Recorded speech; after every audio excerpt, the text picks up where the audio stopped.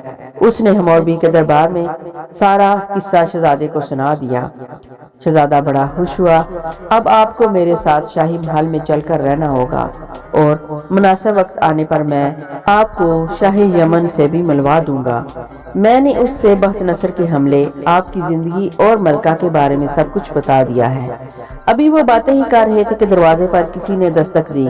امبر نے چونک کر کہا، ضرور گھوڑوں کا تاجر آیا ہے۔ ہو سکتا ہے ڈاکو کا کوئی ساتھی ہو۔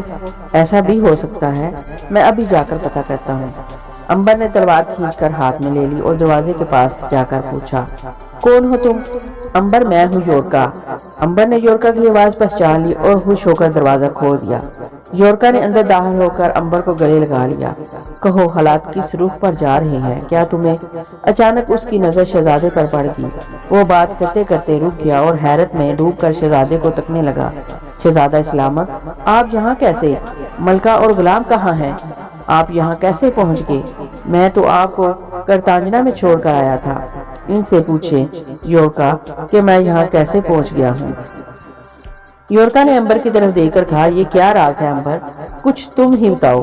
امبر نے یورکا کو الف سے لے کر یہ تک ساری داستان سنا ڈالی۔ یورکا حیران بھی ہوا اور خوش بھی ہوا کہ شہزادہ زندہ سلامت تھا۔ اس کا مطلب یہ ہوا کہ بخت نصر کو شہزادے اور زرکسیر کے فرار ہو جانے کا بے حد صدمہ ہے اور وہ ہر حالت میں ان دونوں کو گرفتار کروانا چاہتا ہے۔ ظاہر ہے وہ ہر ممکن کوشش کرے گا۔ ہم نے شہزادے کو اغوا کر کے اس کے شاہی وقار کو ہاک میں ملا دیا ہے۔ اچھا یہ بتاؤ کہ تم نے حموربی کے دربار میں کوئی مقام حاصل کیا یا نہیں؟ وہ بھی سب کام تسلی بخش طریقے سے ہو گیا ہے یورکا۔ تم اس وقت حکیم امبر سے نہیں بلکہ حموربی کے وزیر خاص سے بات کر رہے ہو۔ کیا یہ سچ ہے؟ 100% سچ ہے۔ دیوتاؤں کی مہربانی ہو چکی ہے امبر۔ زرکسیر نے بھی وفادار فوجیوں کو تیاری کا حکم دے دیا ہے۔ میں نے پوری تفصیل کے ساتھ حموربی سے بات کی ہے۔ اس کا خیال ہے کہ جس وقت بخت نصر یمن پر حملہ کرے ہم اس وقت ملکہ اور شہزادے کو لے کر نینوا پہنچ جائیں اور زرکسیر کی قیادت میں وہاں شاہ بابل کے گورنر کے خلاف عام بغاوت کر دیں۔ اس طرح بخت نصر کی آدھی فوج کی توجہ نینوا کی طرف بڑھ جائے گی۔ تجویز تو بڑی معقول ہے، مگر سوال یہ ہے کہ بخت نصر یمن پر حملہ کب کر رہا ہے۔ اس کے لیے حموربی نے اپنے جاسوس بابر روانہ کر دیے ہیں۔ اگر بخت نصر نے یمن پر حملے میں دیر کر دی تو ہمیں نقصان ہوگا۔ وہ کس طرح؟ وہ اس طرح کہ ہم وفادار فوجیوں کا خرچہ زیادہ دیر برداشت نہیں کر سکتے۔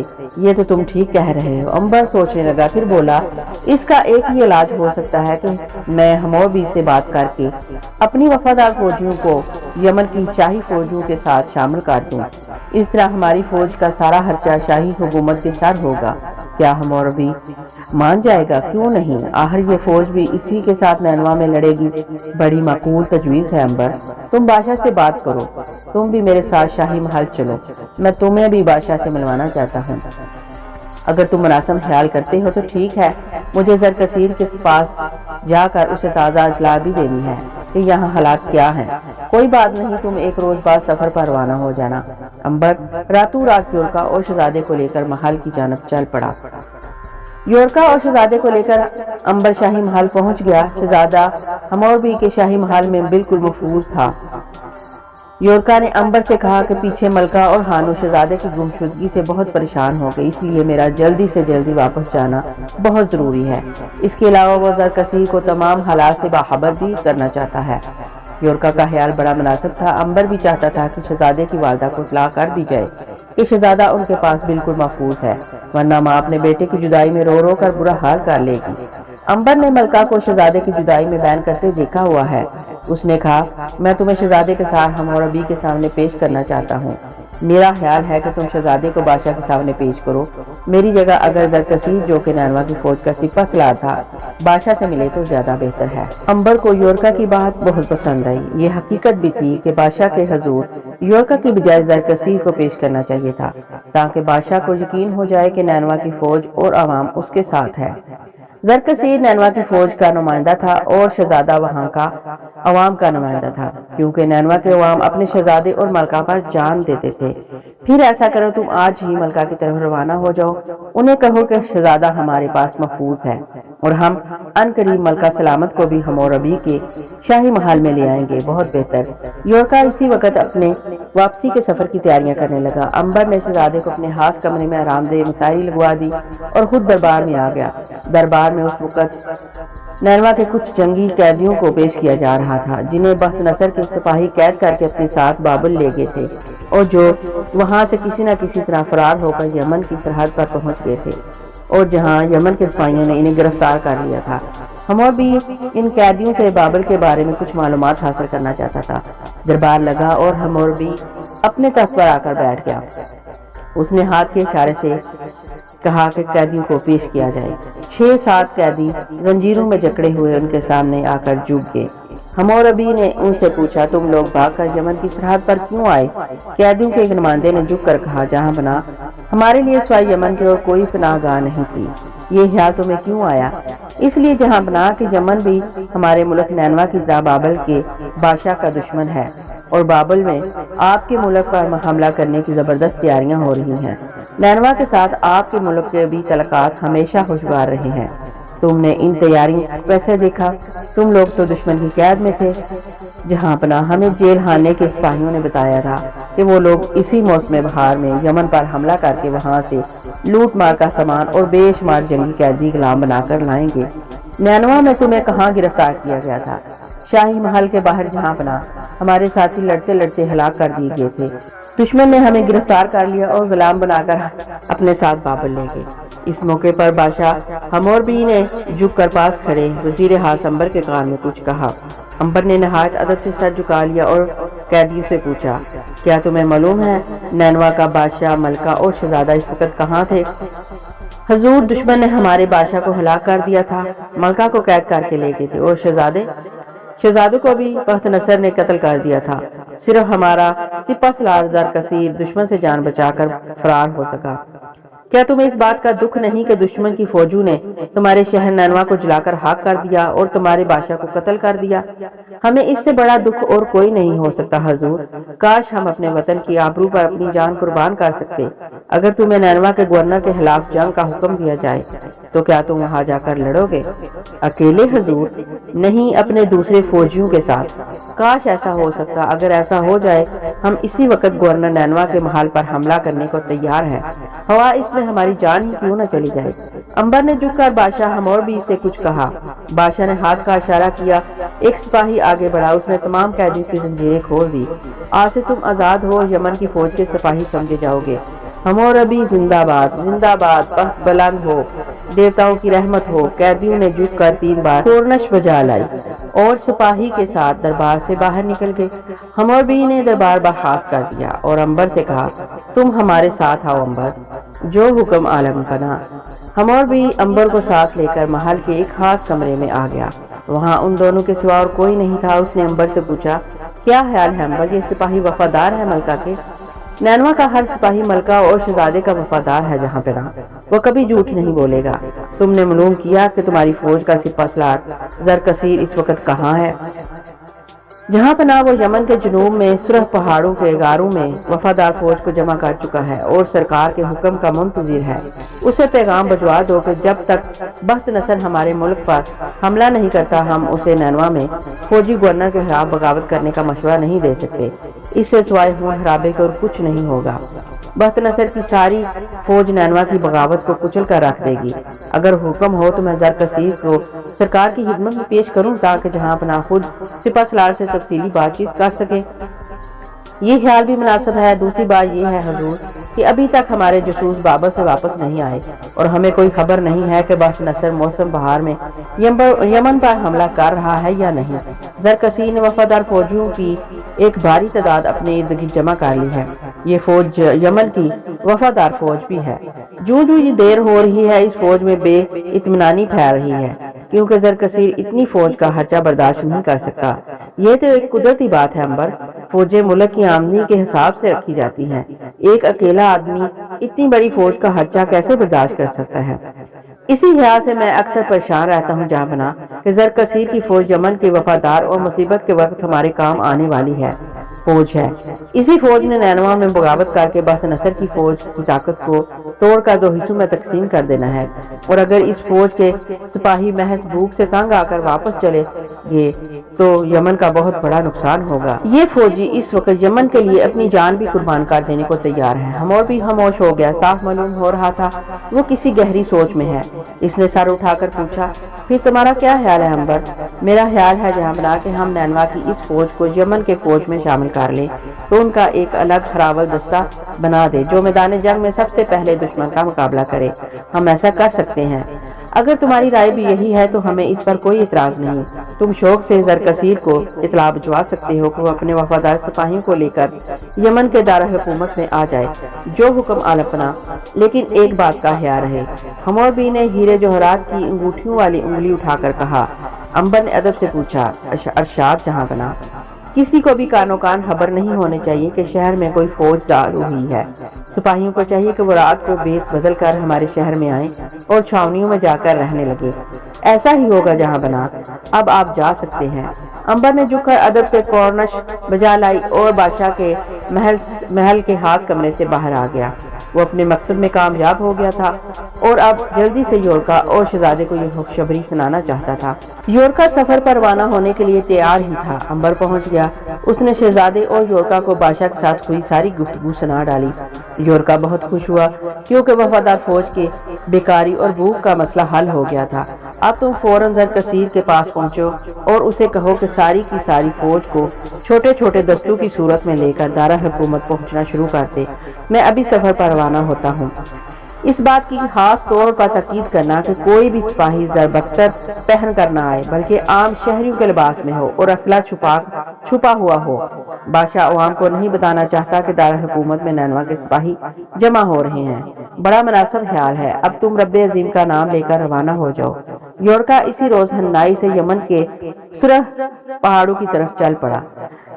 امبر نے یورکا کے جانے کے بعد اطمینان کا سانس لیا۔ وہ اپنے بڑے مشکل منصوبے میں بڑی آسانی سے کامیاب ہو گیا تھا۔ اس نے شہزادے کو اپنا کمرہ ہاتھ میں بٹھایا اور خود اس پرسرار ویران مندر کی طرف روانہ ہو گیا جس کے بارے میں دیوی بلتیس نے اسے کہا تھا۔ اگر تمہیں کسی قسم کی مدد کی ضرورت ہو تو ویران مندر میں جا کر میری بہن کو 3 بار آواز دینا، وہ تمہاری مدد کو آ جائے گی۔ اسے میری انگوٹھی دکھا دینا۔ انگوٹھی امبر نے جیب میں رکھی اور گھوڑے پر سوار ہو کر شہر کے مغربی پہاڑوں میں پرسرار مندر کی تلاش کو چل پڑا۔ اس زمانے میں آبادیاں بہت کم ہوا کرتی تھی اور ویرانے بہت زیادہ ہوا کرتے تھے۔ ویرانے تلاش کرنا آسان تھا۔ امبر بھی تلاش کرتے کرتے آخر ایک پہاڑ کے پاس پہنچ گیا جس کے پہلو میں کسی پرانے مندر کے کھنڈر دکھائی دیے۔ یہ مندر پرانے فرعونی کے دور کا تھا اور اس کے ستون گرے ہوئے تھے۔ پتھروں کی سیڑھی پر گھاس اگی ہوئی تھی۔ ایک جگہ سے اندھیرا راستہ مندر کے اندر کو جاتا تھا۔ امبر نے گھوڑا باہر باندھا اور خود مندر کے اندر داخل ہو گیا۔ امبر پرسرار ویران مندر کے بڑے تہانے میں آ گیا۔ تہانے کی چھت پہاڑ کے نوکیلے پتھروں کی طرح تھی اور ان کے ساتھ جالے بادلوں کی طرح لٹک رہے تھے۔ دیواروں پر پتھروں میں نقش نگار کھودے ہوئے تھے۔ کہیں کوئی دیوی دونوں ہاتھ آسمان کی طرف اٹھائے کھڑی تھی، کہیں بادشاہ جنگل میں شکار کھیل رہا تھا، کہیں کسی مردے کو لکڑیوں کے ڈھیر پر جلایا جا رہا تھا، کہیں دیوتا کسی انسان کی قربانی قبول کر رہا تھا۔ قربانی دینے والے انسان کو چبوترے پر لٹا کر پجاری ذبح کر رہے تھے۔ امبر ان پتھریلی تصویروں کو ایک ایک کر کے غور سے دیکھنے لگا۔ اس نے محسوس کیا کہ ہر تصویر میں ایک لمبے بالوں والی عورت ضرور کہیں نہ کہیں موجود ہے، بلکہ ایک جگہ تو وہ خوفناک شکل والی دیوی بن کر انسانوں کو ہاتھوں سے پکڑ پکڑ کر دہتی آگ میں ڈال رہی تھی۔ اس عورت کی شکل دیوی بلتیس سے بڑی ملتی جلتی تھی۔ امبر نے محسوس کیا کہ ہو نہ ہو یہی بلتیس کی بہن ہوگی جس کی روح اس ویران مندر میں صدیوں سے آوارہ بھٹک رہی تھی۔ چھت کے ایک کونے میں سوراخ تھا جہاں سے روشنی کی کرنیں مندر کے تہانے میں داخل ہو کر وہاں کے ٹھنڈے پرسرار اندھیرے کو کسی حد تک دور کر رہی تھی۔ تہانے کے وسط میں پتھر کے سیاہ ستونوں کے درمیان ایک چبوترا سا بنا ہوا تھا جس کے اوپر ایک نوکیلے سینگوں والے قوی ہیکل بھینسے کا مجسمہ تھا۔ اس بھینسے کی ایک ٹانگ اور پیٹھ کا نصف حصہ ڈھہ چکا تھا۔ فضا میں گہری خاموشی طاری تھی۔ اس نے سوچا کیوں نہ وہ دیوی بلتیس کی بہن کو 3 بار آواز دے۔ امبر نے چھت کی طرف منہ کر کے 3 بار آواز دی۔ اے دیوی بلتیس کی بہن، میں تم سے ملنے آیا ہوں۔ اس کی آواز تہانے کی فضا میں گونج اٹھی تھی۔ پہلی آواز پر بہت سے چمگادڑ چھت پر سے پھڑپھڑاتے ہوئے نکلے اور باہر کو اڑ گئے۔ وہ ڈر گیا کہ یہ بلائیں کہاں سے آ گئی۔ تیسری آواز پر چبوترے کے آگے آگ کا ایک خوفناک شعلہ زمین پر سے اٹھا اور لپک کر چھت کی طرف غائب ہو گیا۔ اس کے ساتھ ہی چبوترے کے مجسمے پر بلتیس دیوی کی بہن کی روح نمودار ہوئی۔ وہ مجسمے پر بیٹھی تھی۔ اس کی سرخ آنکھوں سے آگ کے شعلے نکل رہے تھے، سر کے بال کھلے ہوئے تھے اور اگلے 2 دانت ہونٹوں سے باہر جھانک رہے تھے۔ اس کی شکل و صورت بڑی ڈراؤنی تھی۔ امبر نے اسے پہچان لیا، یہ وہی خوفناک شکل والی دیوی تھی جس کی شکل دیوار کی پتھریلی تصویروں پر قریباً ہر جگہ موجود تھی۔ روح نے امبر کی طرف کھا جانے والی نظروں سے دیکھا اور اپنا ایک ہاتھ فضا میں بلند کر کے امبر کی طرف جھٹکا۔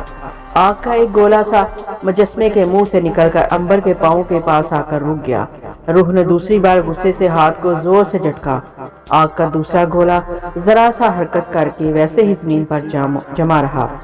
بدروح نے غصے میں ایک چیخ ماری اور چھت میں سے ایک لمبی چونچ والا ہاتھی کے برابر پرندہ غوطہ لگا کر امبر کی طرف آیا اور اس کے سر کے ارد گرد 2 چکر لگا کر چیختا ہوا فضا میں غائب ہو گیا۔ روح نے چونک کر امبر کی طرف دیکھا اور غضبناک ہو کر بولی، کون ہو تم؟ امبر نے مسکرا کر کہا، کاش یہ سوال تم اپنا جادو کا کھیل دکھانے سے پہلے پوچھ لیتی۔ میرا نام امبر ہے، مجھے تمہاری بہن دیوی بلتیس نے تمہارے پاس بھیجا ہے۔ یہ ہے اس کی انگوٹھی۔ امبر نے جیب سے انگوٹھی نکال کر بلتیس کی بہن کو دے دی۔ اس انگوٹھی کی وجہ سے تم پر میرے جادو کا اثر نہیں ہو رہا تھا، مگر اب تم میرے جادو سے نہیں بچ سکو گے۔ تم خود چل کر میرے پاس آئے ہو۔ میں اپنی بہن کا شکریہ ادا کرتی ہوں جس نے ایک لذیذ گوشت والا انسان میرے پاس بھیجا۔ تمہیں کھا کر میں بے حد خوش ہوں گی۔